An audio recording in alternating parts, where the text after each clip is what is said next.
July 17, 1945. As World War II comes to an end, U.S. President Harry Truman, British Prime Minister Winston Churchill, and Soviet Premier Joseph Stalin meet in Potsdam to decide the fate of Europe. The talks are marked by ideological and geopolitical disputes between the Soviet Union and the Western Allies. Finally, agreements are reached to divide defeated Germany into zones of occupation. The leaders shake hands in a show of solidarity. But soon the Soviet Union and the Western powers find themselves bitter enemies in a dangerous worldwide confrontation known as the Cold War. The Soviets, too, as we knew very well, were developing formidable modern military aircraft. They had good bombers. They had their MiGs and other excellent fighters.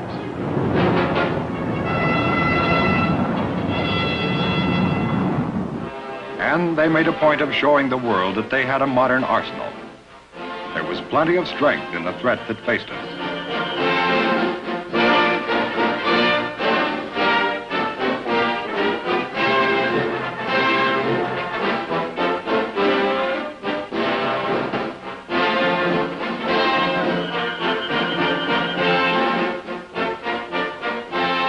You've got these two world leaders, Ronald Reagan of the United States and Mikhail Gorbachev, head of the Soviet Union, in a continual arms race, which had been going on for decades. As they meet and get to know one another, they develop a personal rapport. It wasn't a stiff experience for them.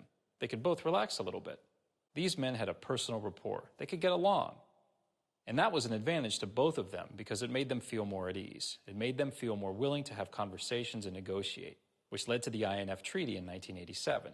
And this treaty mandated the removal from the active inventories of the United States and the Soviet Union a specific class of intermediate-range ballistic missiles, a significant historic outcome that foreshadowed the end of the Cold War. I like it. Human activities, from pollution to overpopulation, are driving up the Earth's temperature and fundamentally changing the world around us. New data from NASA and NOAA shows that 2018 was the fourth hottest year since scientists began keeping records in 1880. The last 5 years make up the top 5 hottest years ever, with 2016 at number 1. Scientists say that all years were exceptionally warm, with slight differences driven by weather patterns like El Nino. The data shows global temperatures have risen about 8 degrees Celsius or 2 degrees Fahrenheit over the last 139 years, and there are no signs it's slowing down. Scientists are attributing the rise of global climate temperatures to human activity, in particular the burning of fossil fuels. And they warn that rising temperatures will cause extreme weather, like hurricanes and wildfires, to occur more often, which could have catastrophic impacts on the economy. Climate change has consequences for our oceans, our weather, our food sources, and our health. Ice sheets, such as Greenland and Antarctica, are melting. The extra water that was once held in glaciers causes sea levels to rise and spills out of the oceans, flooding coastal regions. Warmer temperatures also make weather more extreme. This means not only more intense major storms, floods, and heavy snowfall, but also longer and more frequent droughts. These changes in weather pose challenges. Growing crops becomes more difficult. The areas where plants and animals can live shift, and water supplies are diminished. In addition to creating new agricultural challenges, climate change can directly affect people's physical health. In urban areas, the warmer atmosphere creates an environment that traps and increases the amount of smog.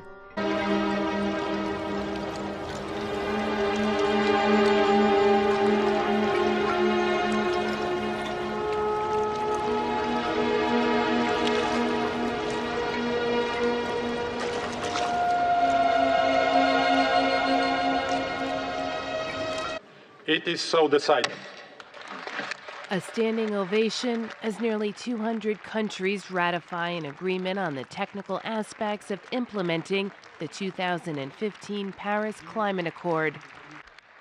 Delegates pulled an all-nighter to get the deal done, which will require countries to follow a set of transparent universal rules for measuring their emissions and monitoring their climate policies.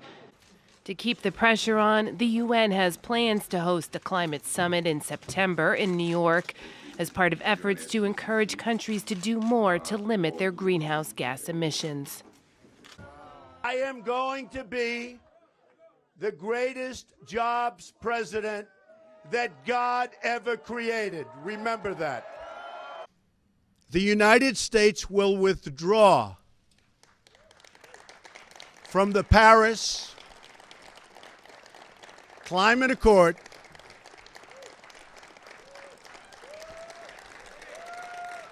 Thank you.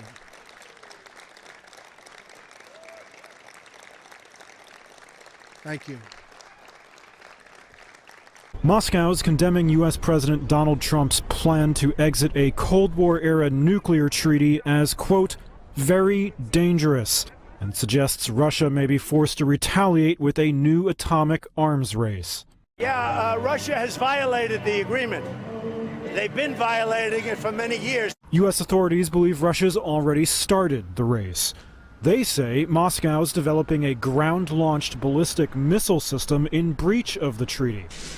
The agreement's called the Intermediate Range Nuclear Forces Treaty and was negotiated by President Ronald Reagan and Soviet counterpart Mikhail Gorbachev in 1987. It requires the elimination of short-range and intermediate-range nuclear and conventional missiles by both countries. It would be the latest of several major international treaties that the White House has pulled out of since Trump took office, including the Paris Climate Accords and several trade agreements.